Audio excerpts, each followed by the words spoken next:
with standard rotation coming up very soon, we're all going to be losing some cards from standard as they rotate out, and we continue to get new cards. So we're going to have to break down what's actually leaving, what cards are important from the ones that are leaving, so that you don't wonder why half of your decks are not legal from next week.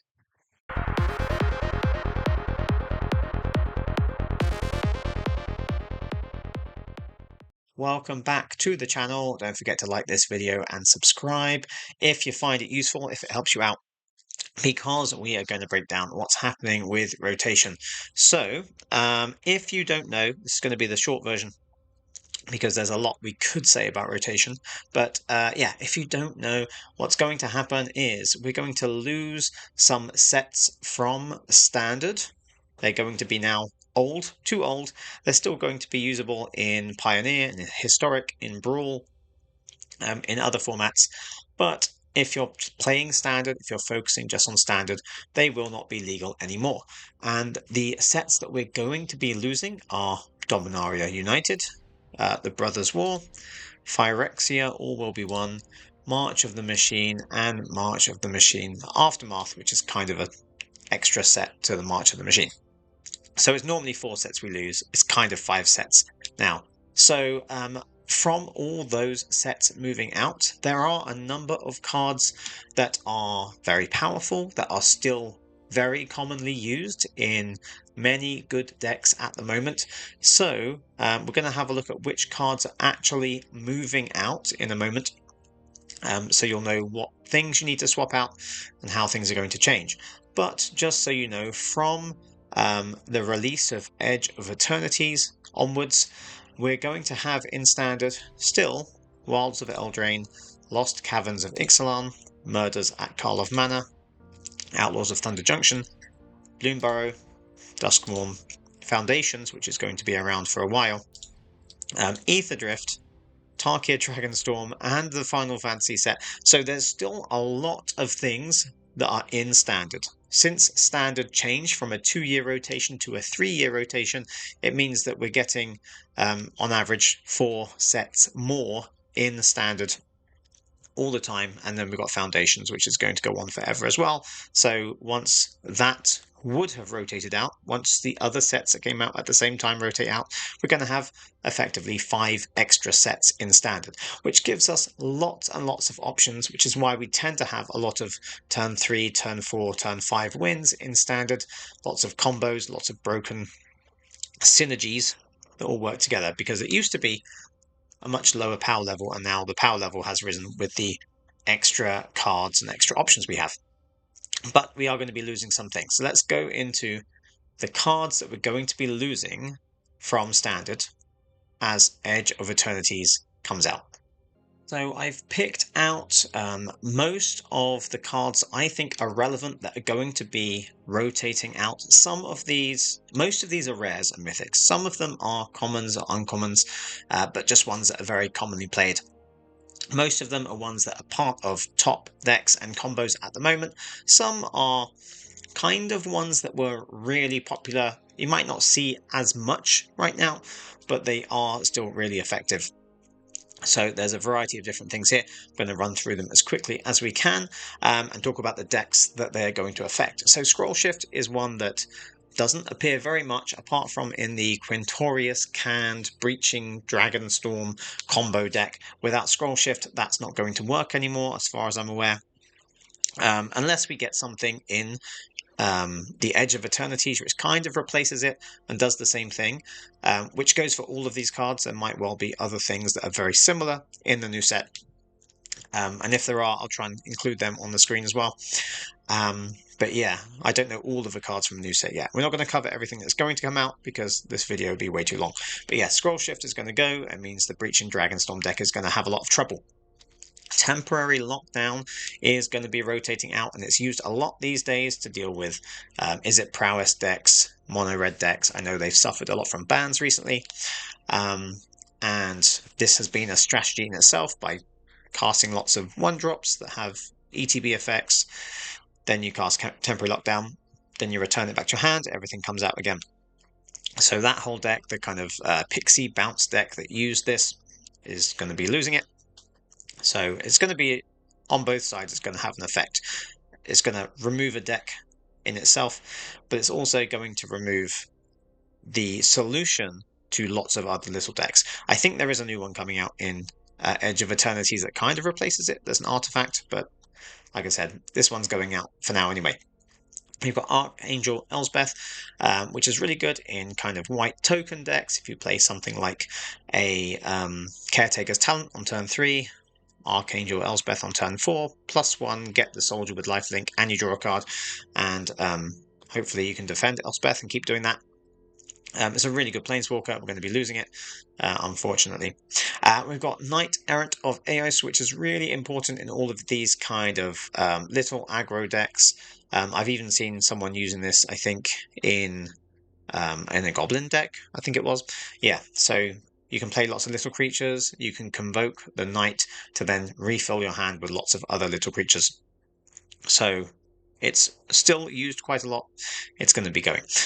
We've got Repair and Recharge, which isn't necessarily used a lot, but since Abuelo's Awakening was banned from Standard, this card tends to be one that people use to reanimate Omniscience and do the whole Omniscience deck. You can also use Builder's Talent, but it's slower, not so good. So Repair and Recharge is gone, but there's probably going to be some other enchantment reanimation spells that are going to come out very soon. So it's going for now. Sunfall, a really good sweeper because it exiles everything, but it also makes that incubator token, which is really powerful, especially if there's like 5 or 10 creatures out. You make a really big creature. There will be other board wipes, but exiling is an important thing. Most other board wipes just destroy, so they don't get around indestructible, or they don't deal with death triggers. This will remove death triggers, so future exile board wipes will be good, but maybe not quite as good as having the incubator triggers as well. Then we've got Leyline Binding. It's really good in any deck that uses Overlord of the Hauntwoods, because it makes this a 1-mana flash, remove any non-land. I was going to say anything. Non-land, I have fallen for that before when the opponent animates their land into a creature, tries to attack, and you think you've got a solution. Leyline Binding won't deal with that. But with Up the Beanstalk, which was also recently banned, this was way too good because it would not only be a 1-mana flash, remove almost anything, but it's also draw a card as well with Up the Beanstalk. So that's gone. The whole domain deck is pretty much gone. So yeah, Leyline Binding's gone. We've got the Eternal Wanderer. I don't necessarily see it a lot these days, but it is a really powerful Planeswalker. I've used it a lot, being able to bounce artifacts or creatures that have maybe good ETB effects, or dealing with the opponent's creatures or tokens, and being able to do the -4 where you basically get rid of everything apart from one creature is really powerful, but we're losing that. So it's effectively another board wipe, another powerful token-producing Planeswalker that's going to be gone. Then we've got Fairy Mastermind. It's going to be lost from these kind of blue tempo decks or Dimir decks that tend to have lots of flying creatures, draw lots of cards, and then hold up counter spells. And bearing in mind that the Fairy Mastermind is flash, it's quite useful to hold up as well as a counter spell. And if you don't use the counter spell, you get to cast the Fairy Mastermind. So it's a really good creature, especially when your opponent is about to draw a card. You get to draw extra cards as well. It's really good, but it's going. Then we've got the Archaeologist. I'm not going to say the first word. The Archaeologist, which is a common. It's a 0/3. You wouldn't think it was that impressive, but it's been used so much to mill cards and return non-creature, non-land cards from those milled ones into your hand. So you can find combos used in Omniscience and other things. It's used in all kinds of self-mill strategies and Haughty Djinn decks, which we're going to get to in a minute. So, yep, that one's going. There's going to be other ways to mill and return things from the graveyard, but we're losing that one. And the Moment of Truth isn't a massive card in itself. It's not a huge one, but it's one that does get used a lot in these kind of decks that want to discard certain things, like Omniscience, because you can put one card into your hand and one card into your graveyard. So it can help you do both things. It can help you throw away an Omniscience and find a reanimation spell. Or they're used in Haughty Djinn decks as well. And Haughty Djinn is going to be going, now this has been a really powerful card by itself. It made its own deck. And even when we have the Oculus that came in that added to it and became a kind of, a small reanimation deck of its own, the Haughty Djinn stayed around. So it's been around for a long time. It's still really good. It gets really powerful really quickly. But it's going to be gone, so we won't have to worry about that deck anymore. We'll probably still see Oculus used, and I'm sure there'll be other evolutions of that deck, but the Djinn won't be there anymore. We've got Jace, the Perfected Mind, which is a really good Planeswalker for controlling the opponent, for drawing cards, for reducing creatures' power, but also as a final milling the opponent. If you're ever against an Azorius control deck and you have 15 cards left in your library, you know it's pretty much over, because Jace can just take 15 cards out as soon as he hits the battlefield. So yeah, that's one milling strategy that's gone. There are other ones around at the moment, but that one is definitely gone. Then we've got Invasion of Arcavios. Now that's used a lot in Omniscience decks, because then it can just search for whatever your win condition is, and you can bounce it, and then you can play it again, and then you just keep getting more things for it. So yeah, that one's gone. So again, one of the win conditions of an Omniscience deck has gone. In fact, I used Jace as the win condition in my Omniscience deck, because I used Breach the Multiverse, which we're going to get to, and just milled the opponent instead of doing all the other stuff. Okay, and then we've got Cut Down, very useful early removal, which we need to have to kill those, turn 1 creatures that are going to grow suddenly. That's now gone. We've also got Go for the Throat, which is like one of the most used removal spells for most creatures. That's going now. There are a few other things we could use instead, but maybe not quite as good as Go for the Throat. So we're going to be missing that. Gix, Yawgmoth Praetor is going, which is really useful in even mono black decks where you want to just attack the opponent, draw lots of cards. It doesn't matter that you're paying life for it. It's a pretty good creature just for like refilling your hand. Play something like a Deep Cavern Bat on turn 2 and Gix on turn 3. Then the Bat does the life link. You gain a life, you lose a life, you draw a card. So it's a really powerful creature just for keeping your hand filled. But yeah, we're losing Gix as well. Then Liliana of the Veil, which has been around for a long time and has been in standard for quite a while now. Very good in discard decks. Very good generally for black decks that like to kill everything. And also used in some combos that will get it to do the -6 immediately, but not as much as just making you discard something every single turn. We won't have to worry about her anymore. Archfiend of the Dross, which didn't see a huge amount of play until we got a Demons deck in Standard, and now it's working quite well with the Annex. Drawing cards, draining the opponent. A 6/6 flying creature for 4 mana is pretty good rate, which is why it has that drawback of having the oil counters that can make you lose if you run out of them. So that's going to be going now. I'm pretty sure the Demons deck is going to be okay without it. There are other Demons you could use, but that's one that people tend to use, which is now leaving. Then we've got Shieldred. Shieldred has been around for so long and was so underestimated before it came out. People didn't seem to think it was an amazing card. I thought it was going to be pretty well used, and it has been very well used over the past few years. But we're going to be losing Shieldred, a really, really powerful black creature that needs dealing with as soon as it comes down. Yep, Shieldred is now gone. And we've got Vraska, another Planeswalker, which I don't think sees a huge amount of play apart from in these combo decks, like the Innkeeper's Talent combo decks that want to put this down and then immediately give you all the poison counters by doing like the -9 straight away. But you don't have to worry about that anymore. That's gone from that kind of Golgari poison deck combo deck. And then Breach the Multiverse, another really powerful spell that is good for milling the opponent, like I used to use it for, but also just getting any powerful thing out of the graveyard and stealing something of your opponent's. Yep, we're losing Breach the Multiverse. It's very powerful, especially when you could double it with Chandra, the red Planeswalker that's now leaving as well, but it is one that's very fun to copy Breach the Multiverse with, because you get like 4 creatures and build them for 20. Okay, we're losing Cacophony Scamp. I know we've lost Heartfire Hero already because that was bad, but Cacophony Scamp does a very similar thing. When it dies, it does damage equal to its power to any target, so you can fling it and get the double damage, or it can just hit the opponent and sacrifice itself to fling and do the damage. It's not as easy to make it grow as it is easy to make the Heartfire Hero grow, but you can still do things with this to give it, +3, +4. We don't have Monstrous Rage anymore, which also did help the Scamp.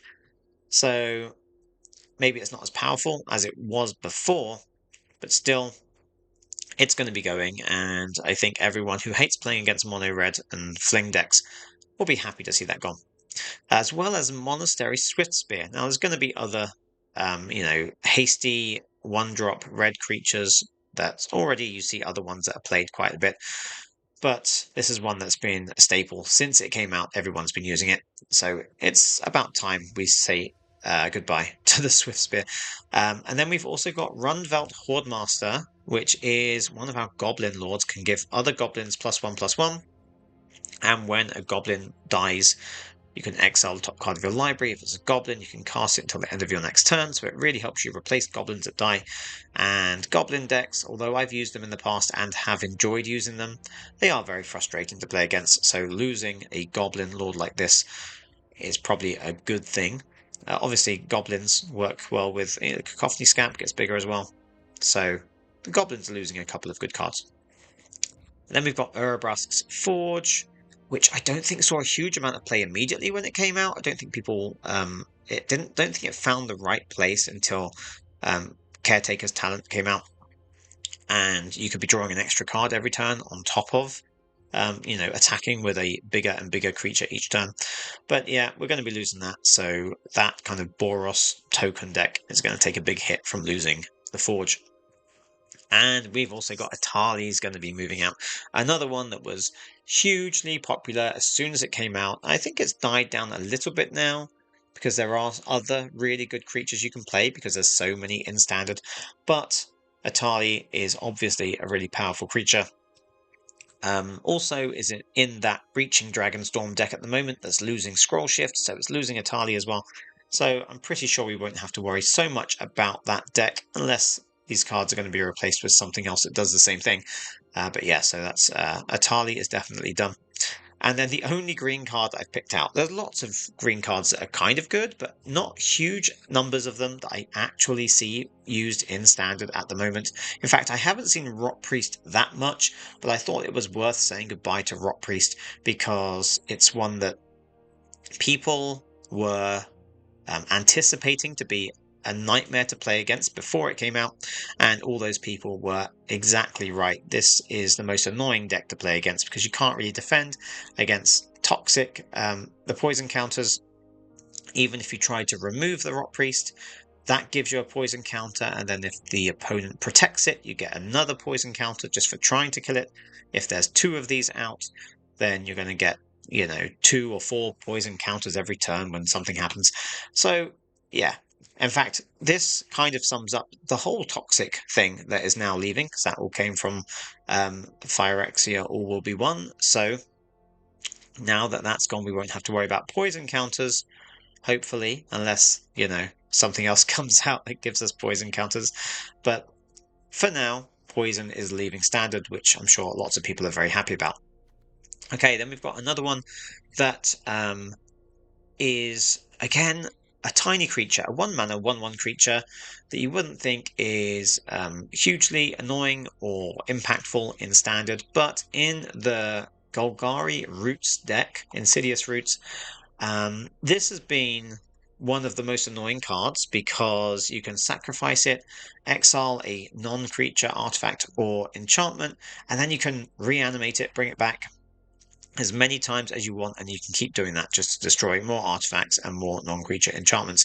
Now, it used to be that Temporary Lockdown was a great way of dealing with the Roots decks. It gets rid of Roots and all the tokens it creates, but it doesn't help you very much if they can just destroy it for 1 green mana. So yeah, it's good that the Haywire Mite is leaving. And I'm only saying that because I don't like playing against the Roots deck, and it's so fiddly I don't like playing it either. So yeah, goodbye to Roots. Well, goodbye to Haywire Might, which is going to make Roots a little bit less powerful. Okay, then we've got Portal to Phyrexia, another really good thing to reanimate early on. 9 mana is kind of a long time to wait, even if you're ramping to it. But if you can get this out early, your opponent loses at least 3 creatures, or they lose exactly 3 creatures, which is only not amazing if they have lots of other good creatures as well. But if they have, a few powerful things, this is going to completely destroy them, and you can bring something back next turn as well. And every turn from then onwards. So yeah, really good for milling lots of stuff, reanimating this early with something like Repair and Recharge, or, any artifact reanimation spells. But yeah, we're losing Portal to Phyrexia as well, so unfortunately it's now gone. Okay, then we get into the multicolor cards that we're losing. We've got Hellas Il-Kor Sadistic Pilgrim, which is important in Oars of Life Gain decks. You might see it in Raise the Past decks that reanimate lots of things at once, and then, they gain lots of life, you lose lots of life. Sacrifice decks use it a lot, because, a 2/2 Death Touch is not a bad start anyway, but gaining life when creatures enter is nice, but even more importantly, draining your opponent for 1 every time a creature dies, one that you control, then it's really, really good, and especially as it's just an uncommon, it's very easy to get. So yeah, we're losing the Sadistic Pilgrim, so those life gain decks and sacrifice decks are going to be missing out on that. And then another one I'm really happy that's going to be leaving, only because I never use it, is Tyvar Jubilant Brawler, because the Roots deck relies on it so much, because it allows you to activate abilities of creatures you control as though they had haste, which means in the Roots deck, when you're making plant tokens that can tap for mana, they can tap immediately. But on top of that, Tyvar also allows you to, mill the cards and return a low value creature from the graveyard to the battlefield, which is a huge advantage because if it has activated abilities, you can do it straight away. So yeah, I'm quite glad that Tyvar is going to be going.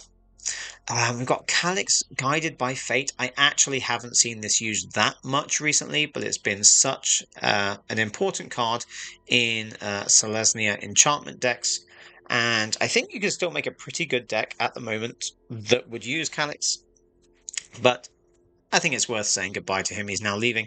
And Selesnya enchantment decks are never going to be quite the same without him. So yeah, just worth saying goodbye. Then we've got the Eternal Schema, which saw a bit of play when it first came out and saw more play since Overlords have come out, because you can pay 2 mana to turn those non-aura enchantments into the creatures that they are going to be anyway, and then attack, and get the attack triggers that they get, but they also have Death Touch, Lifelink, and Hexproof, which is absolutely crazy. So this was better when we had Up the Beanstalk, because the Overlords could trigger Up the Beanstalk and keep drawing lots of cards. Without that, the Xur Overlords deck hasn't been quite so good, but it's going now, so we won't be able to turn those Overlords into creatures straight away so cheaply with such an extra benefit as we have been able to. This also would work really well with summons, because they're enchantment creatures as well, so giving them Death Touch, Lifelink, and Hexproof is not bad. But yeah, it's gone, so we don't have to even think about that anymore. Then we've got Joda the Unifier. Not one that everybody plays. I don't think it has a high meta share, but there are some people that are absolute fans of Joda, because there have been so many lands in Standard that have been really good for getting multiple colors. And yeah, so it hasn't been that hard getting, all 5 colors to get Joda out, and there's so many legendary creatures with ETB effects or, other attacking effects that are so powerful. Joda has been a really, really powerful card if you can get him out and if you can get him going.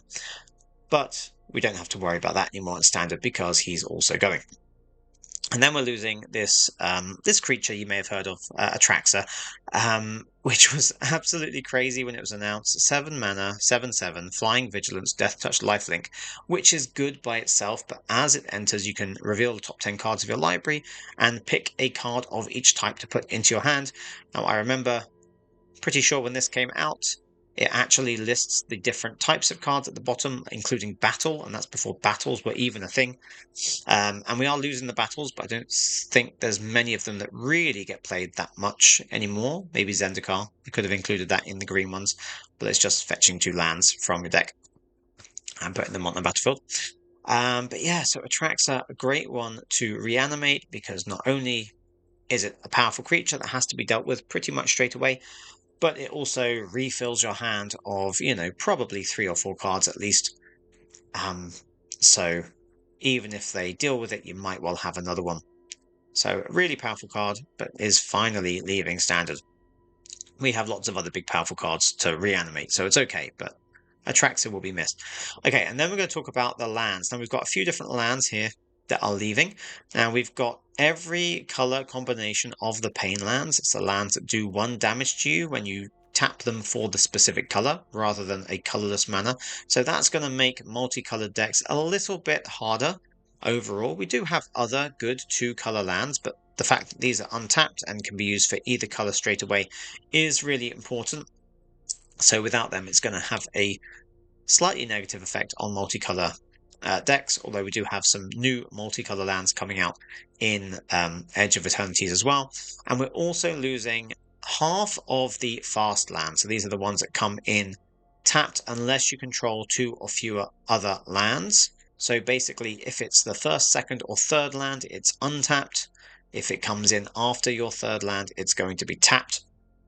But we're losing 5 of those. The other 5 came out in I think it was it Thunder Junction? Came out in a later set, so we still have those in standard for a while, which means some color pairs are going to have a slightly better mana base than others, because all these ones are going to be leaving. But I'm sure the other ones will. I'm sure there'll be enough different lands that we can still do what we want. If you want to do things that are Selesnya, if you want to do things that are Azorius, you're going to have enough lands. It's going to be fine, but it is nice to have these in there, and now that they're leaving, it's a shame. And then we've got Blast Zone, which I've used quite a bit recently, just as an extra board wipe in a deck, which quite often you do tend to need. You can either ramp it up to get rid of a big thing or get rid of lots of little things, so it's pretty useful, but yeah, we're losing that, so another board wipe that is very versatile is now gone. And then also Mirrex, which is part of the whole toxic thing, so it's good that that's going for that reason, and normally gets used in kind of Azorius control decks, so being that I don't like playing against them so much, I'm quite happy that Mirrex is going as well, although I have used it myself in other decks, more likely token decks that draw lots of cards rather than, the control decks that just kill you with 1 Mirrex over like 10 or 5 turns.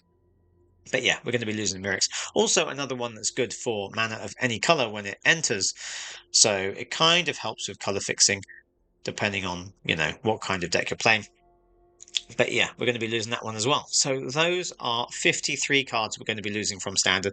Like I said, there are going to be lots of other ones that are good. There are going to be lots of other ones that maybe you like, maybe don't get used so much across all people.